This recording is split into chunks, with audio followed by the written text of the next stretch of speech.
11th class. बेटा पिछली video में आपने घर्षण पढ़ा। अब घर्षण वाले चैप्टर में ही आगे टॉपिक है एक समान वृत्तीय गति में अभिकेंद्र बल। हालांकि ये जो टॉपिक है एक समान वृत्तीय गति वाला जो आपने चैप्टर पढ़ा है, जिसमें जो आपने समतल में गति में एग्जाम्पल प्रक्षेप्य गति और वृत्तीय गति पढ़ा है, तो ये उसी चैप्टर का टॉपिक है।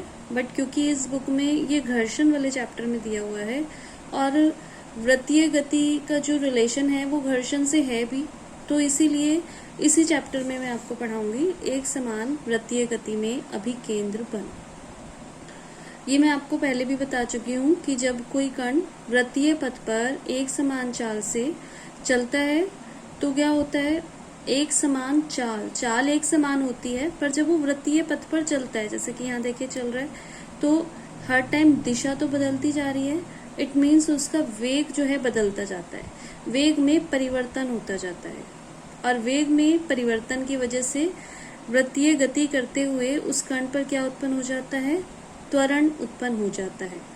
और त्वरण की दिशा क्योंकि केंद्र की ओर होती है, तो इसलिए उस त्वरण को क्या कहा जाता है, अभिकेंद्र त्वरण। और न्यूटन का जो सेकंड नियम है वो क्या है, F = ma, कि जो त्वरण होता है वो हमेशा कैसे उत्पन्न होता है, किसी बल से उत्पन्न होता है। तो क्योंकि यहाँ पर अभी केंद्र त्वरण उत्पन्न हो रहा है, इट मीन्स यहाँ पर वृत्तीय गति करते हुए किसी कण पर बल भी उत्पन्न होगा, और बल की दिशा क्या होगी, जो त्वरण की दिशा होती है। त्वरण की दिशा क्या होती है, हमेशा केंद्र की ओर, तो बल की दिशा भी कैसी होगी, हमेशा केंद्र की ओर। और इस बल को क्या कहा जाता है, अभिकेंद्र बल। F = क्या होता है, F = ma होता है। और a यहाँ पर क्योंकि अभी केंद्र त्वरण है, जिसका मान जो आपने डेरिवेशन भी किया, मैंने आपको बताया मोस्ट इम्पॉर्टेंट है वो डेरिवेशन। तो a = क्या होता है, v²/r, तो वो मान यहाँ पर रख के F = mv²/r, या कोणीय वेग के पदों में F = mr⍵²।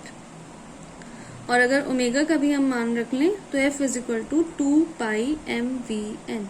मतलब जनरली जो हमें मान रखना है अभिकेंद्र बल का वो ये रखना है, F = mv²/r। और अगर कोणीय वेग दिया हो F = mr⍵²। तो ये होता है अभिकेंद्र बल, एक समान वृत्तीय गति में अभिकेंद्र बल। अब ये जो अभिकेंद्र बल होता है ये कोई मूल बल नहीं होता। मूल बल का मतलब कि ये अपने आप उत्पन्न नहीं होता, कि कोई नया बल नहीं है। जो पहले से ही प्रकृति में बल पाए जाते हैं वो बल ही अभिकेंद्र बल का कार्य करते हैं। जैसे आप देखते हैं कि पृथ्वी सूर्य के चारों तरफ घूम रही है, कौन से पथ पर, वृत्ताकार पथ पर। तो वृत्ताकार पथ पर घूमने के लिए उसको क्या चाहिए, अभिकेंद्र बल। तो अभिकेंद्र बल कुछ अलग से बल नहीं होगा, उसको अभिकेंद्र बल कहाँ से मिलेगा, पृथ्वी और सूर्य के बीच में जो गुरुत्वाकर्षण बल होता है उस बल से ही उसको अभिकेंद्र बल प्राप्त हो जाएगा। इसी तरीके से जब कोई गाड़ी किसी मोड़ पर मुड़ती है, सड़क पर जब मोड़ आते हैं, वृत्तीय मोड़ पर मुड़ती है, तो मुड़ने के लिए वहां पर उसको क्या चाहिए, अभिकेंद्र बल। तो अभिकेंद्र बल वहां उसको कहाँ से मिलेगा, गाड़ी के पहिए और सड़क के बीच में जो घर्षण बल है वहां से उसको अभिकेंद्र बल मिल जाएगा। तो अभिकेंद्र बल जो होता है वो कोई मूल बल नहीं होता, पहले से जो उपस्थित बल हैं वही अभिकेंद्र बल का कार्य करते हैं। अब इसके कुछ एग्जाम्पल्स हैं जो इम्पोर्टेंट हैं और आपके कोर्स में भी हैं, मैं वो एक्सप्लेन करूंगी। इस पेज पे हैं अभिकेंद्र बल के उदाहरण। सबसे पहला है वृत्ताकार मोड़ पर कार का मुड़ना। जब कोई कार जो है किसी वृत्ताकार मोड़ पर मुड़ती है, ठीक है, तो उसको मैंने अभी पहले भी बताया कि जो अभिकेंद्र बल है, मुड़ने के लिए उसको अभिकेंद्र बल चाहिए, और वो अभिकेंद्र बल उसे कहाँ से मिलेगा, सड़क और टायरों के बीच में जो घर्षण बल है वहां से उसको अभिकेंद्र बल मिलेगा। अब अगर टायर घिस चुके हैं, पुराने हो जाती है गाड़ी, टायर घिस जाते हैं, या सड़क गीली है, या सड़क पर बर्फ है, बर्फ से वो चिकनी हो जाती है, तो क्या होता है, घर्षण बल का मान कम हो जाता है। तो अगर घर्षण बल का मान बहुत कम हो जाए, सड़क पर बहुत ज्यादा चिकनाहट हो गई है या पहिए बहुत ज्यादा घिस गए हैं, तो घर्षण बल क्या होगा, बहुत ज्यादा कम हो जाएगा। तो घर्षण बल कम होने से गाड़ी को मोड़ पर मुड़ने के लिए अभिकेंद्र बल जितना चाहिए उतना नहीं मिल पाएगा, तो गाड़ी मुड़ने की बजाय क्या होती है, गाड़ी मुड़ने की बजाय फिसलने लगती है या फिर कई बार पलट भी जाती है। जैसा कि पहाड़ों पर देखा जाता है कि कई बार गाड़ी फिसल गई या पलट गई, या बारिश के मौसम में, बर्फीले मौसम में। ऐसा क्यों होता है, क्योंकि वहां पर जो घर्षण बल है, पर्याप्त घर्षण बल गाड़ी को मुड़ने के लिए चाहिए, वो नहीं मिल पाता। ठीक है, नेक्स्ट टॉपिक है समतल सड़क पर कार की गति। ये एक गाड़ी है, इसका भार नीचे की तरफ mg और इसका प्रतिक्रिया बल, क्योंकि हर एक क्रिया की एक प्रतिक्रिया होती है, एक प्रतिक्रिया बल ऊपर की तरफ। अब यहाँ पर गाड़ी जब गति कर रही है, वृत्ताकार पथ पर गति कर रही है, जैसे कि ये आप देख चुके हैं, ये वृत्ताकार पथ पर इसको गति करनी है, तो गति करने के लिए इसको क्या चाहिए, अभिकेंद्र बल। और अभिकेंद्र बल इसको कहाँ से मिलेगा, इसको अभिकेंद्र बल मिलेगा यहाँ घर्षण बल से। तो गाड़ी पर कौन कौन से बल कार्य कर रहे हैं, कार का भार, गाड़ी का भार mg नीचे की ओर, अभिलंब प्रतिक्रिया ऊपर की तरफ, घर्षण बल किस तरफ, जिधर अभिकेंद्र बल है, केंद्र की तरफ घर्षण बल। अब R जो है प्रतिक्रिया बल क्या करता है, गाड़ी या जो भी वस्तु है उसके, या वाहन है, उसके भार को संतुलित करता है, R = mg। और गाड़ी आराम से उस मोड़ पर निकल जाए तो उसके लिए जो अभिकेंद्र बल है वो कहाँ से मिलता है, घर्षण बल से।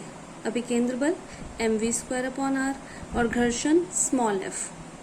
अभिकेंद्र बल का मान घर्षण के मान से कम होना चाहिए, क्योंकि मैंने बताया कि अगर अभिकेंद्र बल का मान घर्षण के मान से ज्यादा हो गया तो क्या होगा, तो गाड़ी मुड़ने की बजाय फिसलने लगेगी या फिर पलट जाएगी। और F का मान क्या होता है, μs, R आपने पढ़ा है घर्षण वाले चैप्टर में, और R का मान है mg, तो mv²/r μs mg। यहाँ m से m कैंसिल आउट, μs जब इस तरीके से हम चेंज करते हैं टर्म्स को, तो लेस देन का साइन जो है वो ग्रेटर देन में चेंज हो जाएगा, v²/rg या v μs rg, जहाँ पर म्यू जो है आपको पता है ये μs क्या है, μs जो है ये है सीमांत घर्षण गुणांक। और आप इस फॉर्मूले में देख सकते हैं कि इस फॉर्मूले में कहीं भी m नहीं आया, मतलब गाड़ी का द्रव्यमान नहीं आया।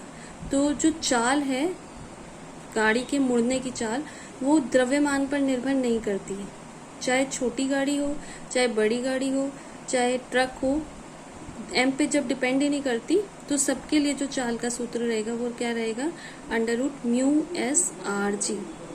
अब ये नेक्स्ट टॉपिक, ये भी बहुत इंपॉर्टेंट टॉपिक है और कई बार एग्जाम में पूछा जाता है, झुकी हुई या फिर जिसको आनत बोलते हैं, जैसे कि मैंने पहले डेरिवेशन में भी बताया, इंक्लाइंड जो प्लेन होता है, सड़क पर कार की गति अथवा सड़क का बंकन। तो पहले तो आपको ये वर्ड पता होना चाहिए कि बंकन क्या होता है, कई बार ये 1 मार्क में भी पूछ ले जाता है कि बंकन क्या होता है। मैंने आपको बताया कि जो सड़क होती है, सड़क पर जो मोड़ होते हैं वहां पर गाड़ी को मुड़ने के लिए क्या चाहिए होता है, अभिकेंद्र बल। और वो अभिकेंद्र बल प्राप्त कहाँ से होता है, सड़क और गाड़ी के जो पहिए हैं उनके बीच में लगने वाले घर्षण बल से। अब अगर गाड़ी के पहिए घिस गए हैं, सड़क गीली है, सड़क बहुत ऊबड़ खाबड़ है, मतलब गड्ढे वाली है, चिकनी है, बर्फीली है, तो क्या होगा, घर्षण बल का मान कम हो जाएगा। तो गाड़ी को मुड़ने के लिए वो जो अभिकेंद्र बल जरूरी चाहिए वो नहीं मिल पाएगा। तो इसलिए अभिकेंद्र बल को सिर्फ घर्षण पर डिपेंड किया हुआ नहीं मान सकते। इसके लिए क्या किया जाता है कि अभिकेंद्र बल जो है सिर्फ घर्षण पर डिपेंड ना करे, इसके लिए जो सड़क होती है उसको साइड से थोड़ा सा ऊपर उठाकर बना दिया जाता है। ये देखिए एक डायग्राम है, ये आप देख रहे हैं, ये तो है क्षैतिज धरातल, और यहाँ से थीटा कोण पर झुका कर सड़क को बनाया जाता है।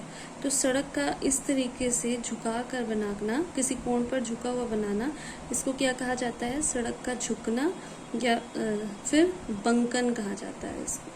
ठीक है, तो अब इसमें 2 केस आपको पढ़ने हैं, जब सड़क घर्षण रहित हो, जब सड़क में घर्षण ना हो।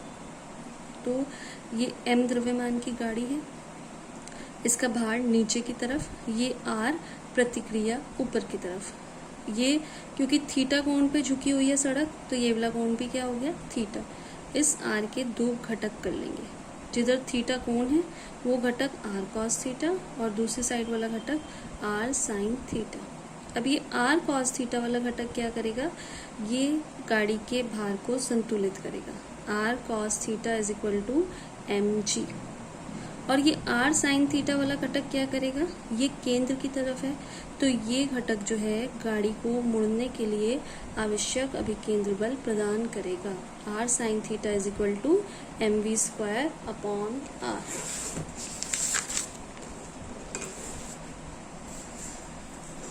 Are sine theta is equal to M V square upon R. और पहली इक्वेशन थी R cos theta is equal to M G. इन दोनों इक्वेशंस को डिवाइड कर देंगे। आर से आर कैंसिल आउट, एम से एम कैंसिल आउट, और साइन अपॉन कॉस क्या होता है, tan theta. Tan theta is equal to we square upon R G, या v is equal to under root R G tan theta. यहाँ भी आप देख रहे हैं कि ये जो चाल है इसमें कहीं m नहीं आया, मतलब ये चाल गाड़ी के द्रव्यमान पर निर्भर नहीं करती। तो ये सबके लिए एक जैसी है, चाहे वो छोटी गाड़ी हो, चाहे बड़ी गाड़ी हो, चाहे कोई ट्रक हो, सबके लिए जो चाल है, कोई जब चाल गाड़ी वृत्ताकार मोड़ पर मुड़ रही है, जो सड़क जो है घर्षण रहित हो, तो उसके लिए फॉर्मूला यही रहेगा, और इस चाल को कहते हैं वांछित चाल। अब नेक्स्ट केस, जब सड़क और कार के टायरों के बीच घर्षण बल उपस्थित हो। वैसे तो जनरली ये वाला टॉपिक एग्जाम में आता है, पर ये भी मैं आपको बढ़ा देती हूँ। डायग्राम वही रहेगा, गाड़ी का भार mg नीचे की तरफ, प्रतिक्रिया बल ऊपर की तरफ, इसके घटक r cos theta, r sin theta. अब इस कंडीशन में जब हमने क्या कहा कि घर्षण बल उपस्थित है, तो इस तरफ घर्षण बल भी होगा। अब ये f के भी दो घटक किए जाएंगे, इधर एंगल थीटा है तो f cos थीटा वाला घटक, इधर f sin थीटा वाला घटक। पिछले डेरिवेशन में r cos थीटा mg के बराबर था, यहाँ पर क्या होगा, r cos theta mg plus f sin theta के बराबर होगा। r cos theta is equal to mg plus f sin theta. और r sin थीटा वाला जो घटक है उसमें साथ में f cos थीटा वाला घटक भी आ गया। r sin theta plus f cos theta किसके बराबर आया, mv स्क्वायर अपॉन r के। ठीक है, क्योंकि ये वाला घटक क्या करेगा, ये वाला घटक अभिकेंद्र बल प्रदान करेगा गाड़ी को मुड़ने के लिए। अब यहाँ पे F जो है ये घर्षण बल है, जिसका मान आपको पता है F किसके बराबर होता है, म्यू एस आर के बराबर। तो सबसे पहले फर्स्ट वाली इक्वेशन में F का मान रखेंगे म्यू एस आर, तो क्या बन जाएगा, R cos theta is equal to M G plus F की जगह mu S R sine theta. आर वाली टर्म्स एक साइड ले लेंगे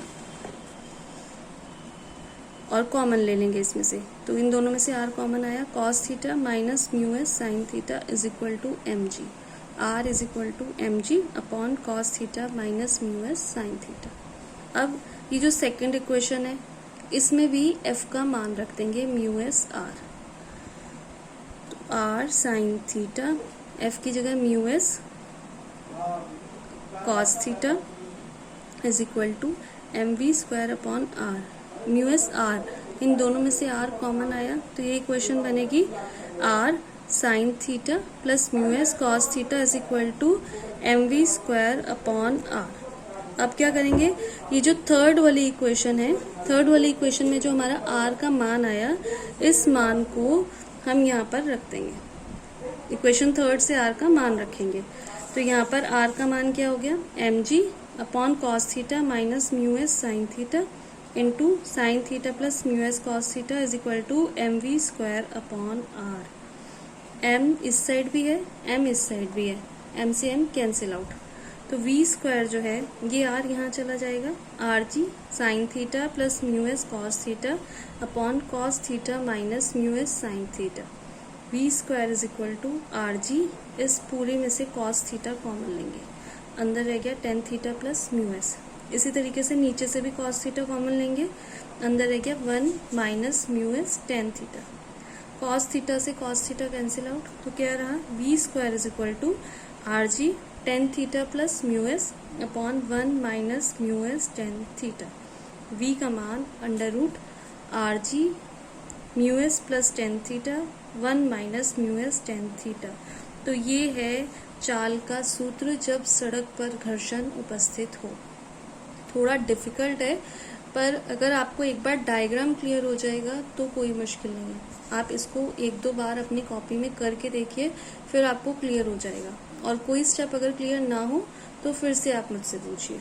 इसके बाद प्राकृतिक घटनाओं में वृत्तीय गति, ये कुछ एग्जाम्पल्स दिए हुए हैं, डेरिवेशंस दिए हैं, ये भी आप अपने नोट्स में लिख लेंगे। परमाणु में वृत्तीय गति, डोरी से बंधे कण की क्षैतिज वृत्त में गति, ये आपने खुद भी कई बार किया होगा कि एक रस्सी से एक पत्थर को बांध लें और उसे जोर से घुमाने लग जाए तो वो वृत्ताकार पथ पर पत्थर घूमने लग जाता है। तो उस टाइम जो वृत्ताकार पथ पर पत्थर घूमता है उसको जो अभिकेंद्र बल मिलता है वो कहाँ से मिलता है? जो हमने रस्सी खींच के पकड़ी होती है, मतलब तनाव बल से उसको अभिकेंद्र बल मिलता है। और अगर हम रस्सी को लूज छोड़ दें, वो जो हमने तनाव दिया हुआ है उसको छोड़ दें, तो उस टाइम ये पत्थर इस तरीके से मूव नहीं करता, वो सीधा क्या होगा, वो पत्थर पर जो अभिकेंद्र बल है वो हट जाएगा, तो ये जो पत्थर होगा वो सरल रेखा में चलने लग जाएगा। तो यहाँ तक आपको करना है। इससे आगे जो है टॉपिक साइकिल का मोड़ से गुजरने पर ऊर्ध्वाधर से झुकाव, ये आपके कोर्स में नहीं है। और उससे आगे वाले भी जो टॉपिक हैं, अभिकेंद्र बल की प्रतिक्रिया, एक समान वृत्तीय गति में अपकेंद्र बल, ये सब पहले आपके कोर्स में थे बट अभी आपके कोर्स में नहीं है। तो जहाँ तक मैंने आपको कराया है वहीं तक आपको अपने नोट्स में करना है। अब ये चैप्टर कंप्लीट है।